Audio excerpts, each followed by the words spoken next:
এক দলকে করে রাখবেন আর এক দলকে কুখে রাখবেন, বিএনপিকে নিশ্চিহ্ন করার প্রোগ্রাম করবেন, পায়তারা করবেন, এই চিন্তা কখনো করেন না। এমন কোনো আজে বাজে কথা বলেন না যে কথা বললে পরে মানুষের রক্তে আগুন ধরে যায়। এই একজন তথাকথিত পীর সাহেব, নামটা আর বলতে চাই না, যিনি বলেছিলেন জামাতের ছোঁয়া যেখানে লাগবে সেই জায়গায় পৌঁছে যাবে। মনে আছে কি বলছিল আপনাদের কথাটা? উনি আজকে জামাতের কোলে উঠে বসেছেন। আবার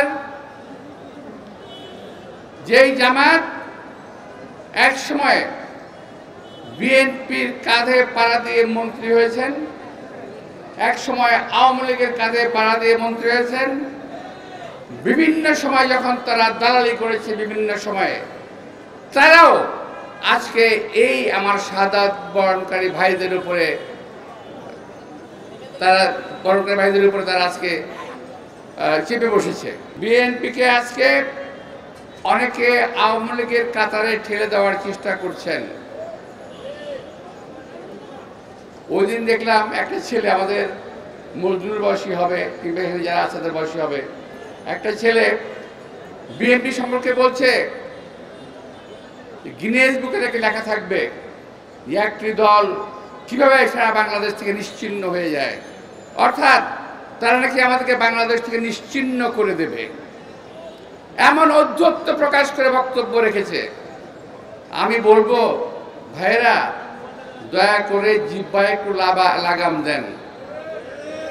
জিহ্বায় লাগাম দিলে দেশের মানুষের ভালো হবে, আপনাদেরও ভালো হবে, আমাদেরও ভালো হবে, দেশেরও ভালো হবে। এমন কোনো আজে বাজে কথা বলেন না যে কথা বললে পরে মানুষের রক্তে আগুন ধরে যায়। আমাদের কোনো অন্য কোনো দিকে নেওয়ার চেষ্টা করবেন না।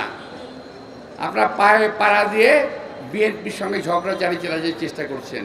একটা মার্ডার হয়েছে, কোনো একটার জন্য মর্মান্তিক একটা মার্ডার হয়েছে, সেখানে বিএনপি কর্মীকে হত্যা করা হয়েছে, অথচ সেইটাকে ঘিরে তারা বলছে বিএনপিকে বাংলাদেশের মাটি থেকে নিশ্চিহ্ন করে না পর্যন্ত তাদের আর কোনো কাজ নাই, অর্থাৎ ক্ষমতায় যেতেই হবে।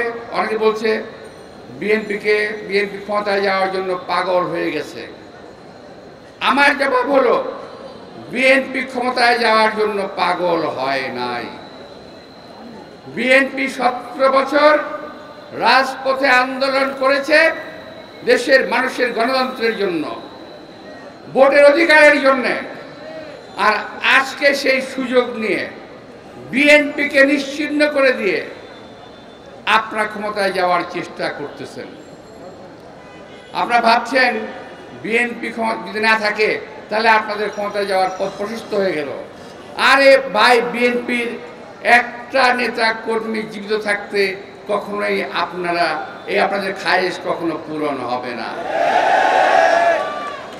বিএনপির নেতা কর্মীরা দেখেছে, বিএনপির নেতা কর্মীরা প্র্যাকটিস করেছে রাস্তায় কিভাবে আন্দোলন করতে হয়। বিএনপির নেতা কর্মীরা প্র্যাকটিস করেছে জেলখানায় কিভাবে জীবন কাটাতে হয়। আমাদের নেতা কর্মীরা জেল খাটতে খাটতে অভ্যস্ত হয়ে গেছে, আমরা নিজেরা জেল খাটতে খাটতে অভ্যস্ত হয়ে গেছি। জীবন এবং যৌবনের অর্ধেক সময় রাজপথ এবং জেলখানায় আমরা কাটিয়ে দিয়েছি। সুতরাং আমাদের এই ব্যাপারে কোনো ভয় দেখাবেন না। আর আজকে এই সরকারকে বলতে চাই, আপনাদের দয়া করে একটু পক্ষপাতমূলক আচরণটা একটু বন্ধ করেন, এতে দেশের ক্ষতি হচ্ছে। একটি দলকে আপনি কোলে রেখেছেন, আরেকটি দলকে রেখেছেন কাকে। কাক বুঝেন তো? কাক একটা হলো কোল, একটা হলো কাক। এক দলকে কোলে রাখবেন আর এক দলকে কুখে রাখবেন, বিএনপিকে নিশ্চিহ্ন করার প্রোগ্রাম করবেন, পায়তারা করবেন, এই চিন্তা কখনো করেন না।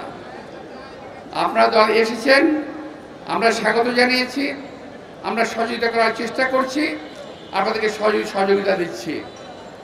আপনারা খুব তাড়াতাড়ি একটি নির্বাচন দেন, দিলে কিন্তু যেটা হবে, দেশের যে আজকে অশান্ত পরিস্থিতি, এই অশান্ত পরিস্থিতি ঠান্ডা হয়ে যাবে।